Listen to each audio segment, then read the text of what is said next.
Okay, I'm in this wrong place.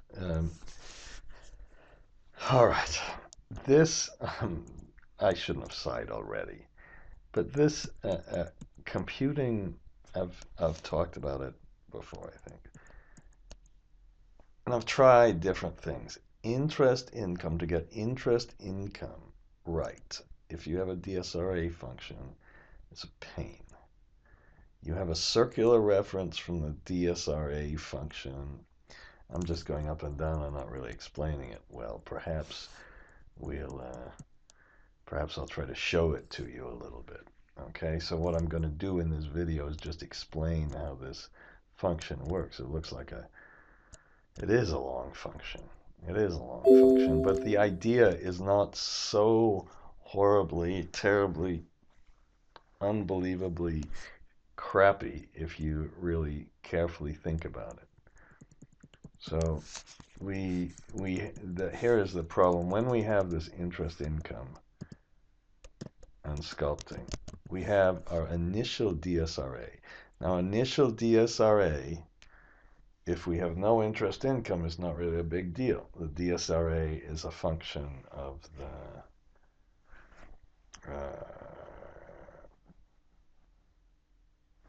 the debt service, and I think you could probably do it without a circular reference. Just think about it. But when you have interest income on the DSRA, that interest income affects CFADS. The CFADS affects the debt, the amount of debt. I think we might have a problem even if without it. I should know this. Now, here, so we have two different circular references that we'll show you in a minute. And then we have this interest income. To do this, I put the interest income in a separate array. The hard part is the interest income is affected by the next year's debt service, not this year's debt service. And we might go forward, and we're going to have a little thing where we put DSRA months. We might want to go to 12 months or even 24 months, just pretend that we want a really big debt service reserve account. Now, my suggestion here is to make a model with a copy and paste function first, and then replicate the entire model. Don't try to just focus. This is my mistake that I made before. When you make this function do the whole bloody thing, don't, that wasn't a swear word. Don't wait.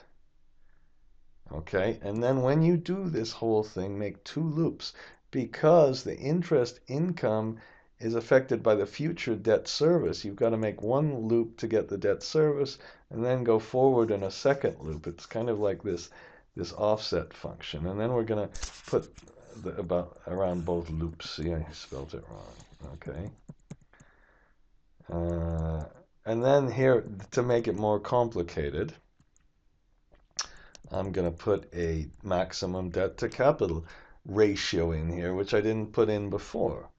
So now our whole thing might be affected by whether we hit the debt service constraint. Now, if you do that, you're going to have to make three loops, because you're going to have to first make a loop to figure out whether you use which constraint applies, that testing using a maximum statement, then compute a separate loop, and then do a third. Now that sounds just too horrible. It just sounds so horrible that you might go crazy. But let's see kind of how it works. So first, I'm going to delete the interest income. Now, just to review, we have the CFADS as I added the interest income, which is blank. Okay. And then I multiplied this by the debt tenor just in case so this is a little more complicated. We go forward here and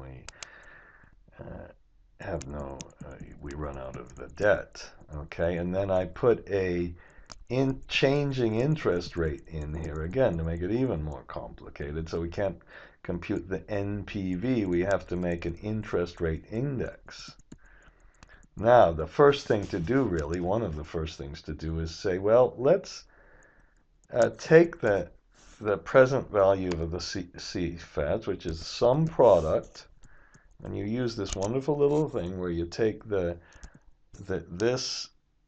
CFADS divided by the interest rate index, and you get the you get the numerator for the LLCR. If you don't believe that that really works, put some product and take the debt service. Where's the debt service? And divide that by the interest rate index. I hope that's going to give us the right number. That gives you the amount of the debt. It works.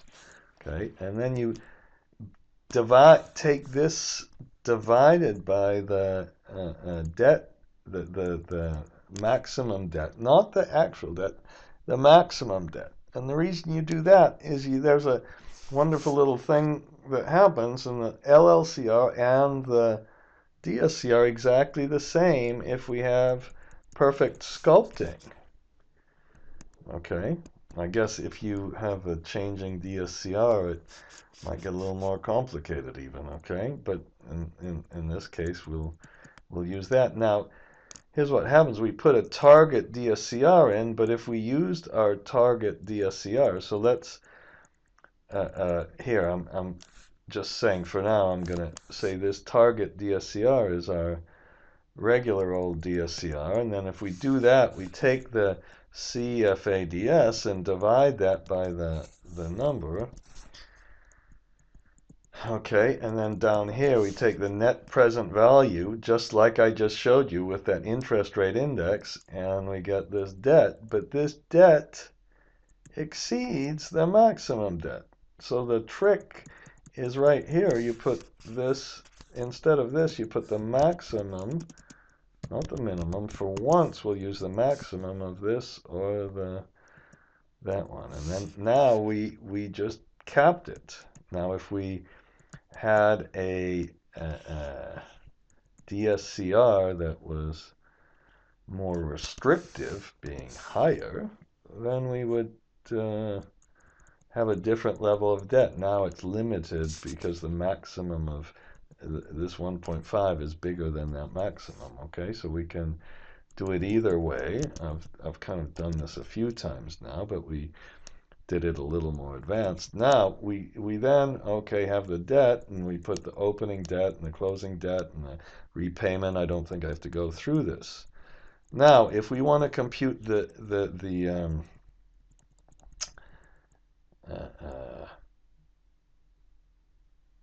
DSRA, excuse me, I put 4 periods. So what you do is you put offset, and you go to the debt service in the next period. How about this period? Put 0, then put a 1 to go forward, then put a 1, and then put how far you want to go forward. For that, it gives a value. But if you put a sum of this in,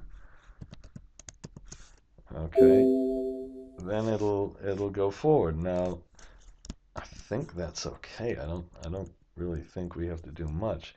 Oh yes, if you put a 0 here, whoops, if you put a 0, you better be a little careful because it'll give you a reference. So if you put a 0, just say, we better how about if error? That's a good enough one.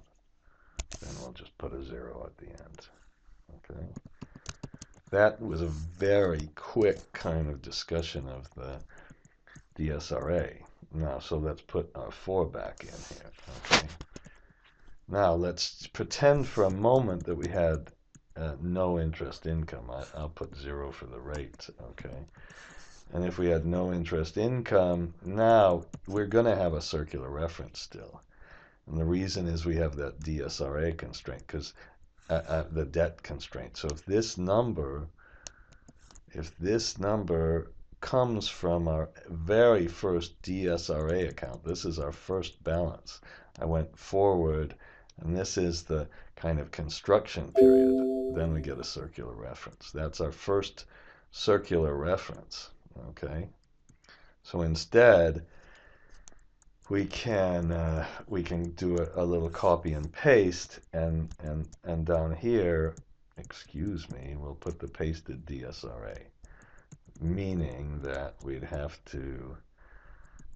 this, we copy and paste special as values and do kind of our thing. I have a copy paste that I'll do. Now the problem with that is even after you've done that, if you put a 10%, 10, whoa, dreaming. Let's put a 1% interest in here, and then so we've copy and pasted our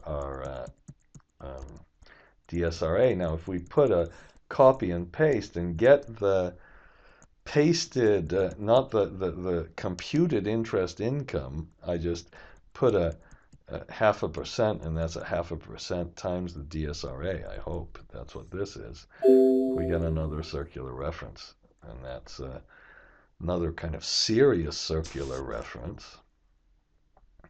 Okay.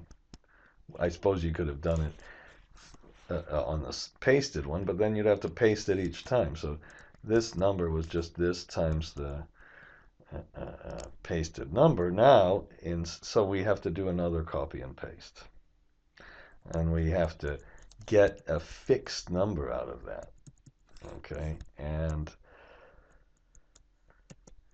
okay, so I can, why is this 0?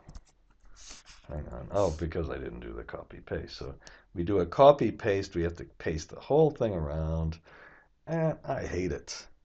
That took a long time. Ugh. So then, if we would want to do this with our with our function, it's a pain too. No question it's a pain. I'm not saying it's not a pain, but I'm going to just prove kind of how this works. So I made a function, and in that function, I got the interest income. And that function had to be, I'm pressing Control R now. So what I'm taking, now I'm taking this from the function, and I'm going to go and take this thing as well from the function. Now to make this function work, to make this horrible function work, where is this? I put it over here, okay? And I think, how can I really test that it works right now? Did I? Yes, I took this from there. Suppose to test that it works, let's put a 2% thing interest rate, and let's just go 3 periods for this. So now if we look at our copy and paste, it's not working. This is not working, but we're taking all this from a function because we changed everything. Sorry to go up and down kind of like this. And when you press the copy and paste, you can go do that, and you've proved it all works. So now it's 0. This 276 equals our function and everything else. Now this function has it's an array function. And we have some arguments. The arguments are the debt, this true false for the debt, the cash flow, which we could call EBITDA, or vector, our DSRA periods, our DSCR, the cost of the project, because we needed that, that whole thing, an interest rate that could change, that does change, and a debt to capital constraint, and an interest income rate, or an interest income amount. You take all of those and you can make a function. And now in this function, instead of just spitting out the interest income, I spit out both the interest income and the debt service reserve. Now to do that, look at this long function. I'm sorry, but the first thing we do is we just go through. This whole section is just making it so you can, when you put this function in, it's making it so we can just use an entire line, because I think it's a whole lot better to use an entire line. And I'm absolutely sure, not absolutely, just about sure, that it doesn't make your models heavy, which is one of the stupidest things to ever see. Heavy. No, it's not. You can call it heavy, whatever that means.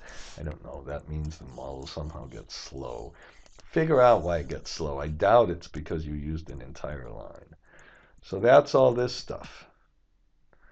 And then we put our project cost in and we figure out what our interest index is. That's when we just did this. And then we compute the PV of the CFADS down here, including the interest income. That's the hard part. And then we get our LLCR. Where's the LC? Somewhere down there.